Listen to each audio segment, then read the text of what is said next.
Chairman, I agree with what Councilman Morgan says, but I also agree with what Councilman Jones says, is we can't cut our way to prosperity. But what we can do is make it a better place to live. And you do that by exactly what Mr. Malone said, hiring the best of the best. So my train of thinking here is with Councilman Robinson, but I want to ask the mayor, who has stepped down, a couple of questions, if I could, please.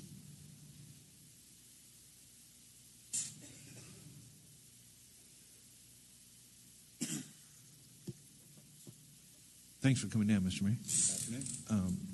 Name and address, or do we know you? So the question I have, Mr. Mayor, is because I like the idea of Councilman Robinson wanting to put this in committee, because we're working in a committee that may have a lot of impact on this very issue. From the administration standpoint, I know you have spoken out not to be in favor of this.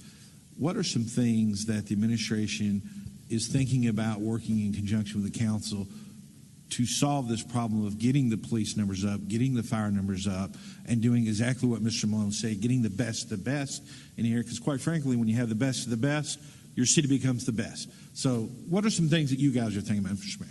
Well, the first thing we thought of that we told you is to recruit them not only to work for the city of Memphis, but live in the city of Memphis, is the $10,000 down payment assistance to buy their house. I think Director Rollins told this council that he personally used that program back when he first became a police officer, and we want to reintroduce that and get them not only to work for a city, but to take advantage of it, you have to live in the city of Memphis.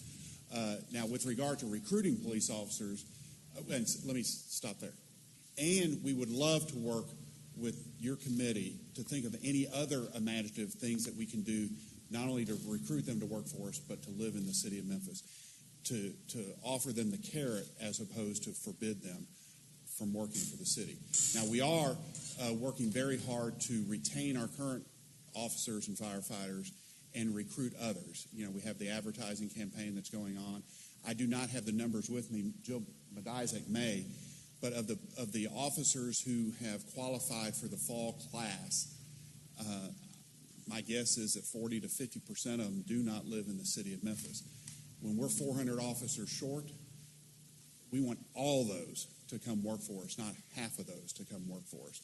We're losing, approximately 150 officers per year, and it's been a long time since we've recruited 150 to work for us to break even.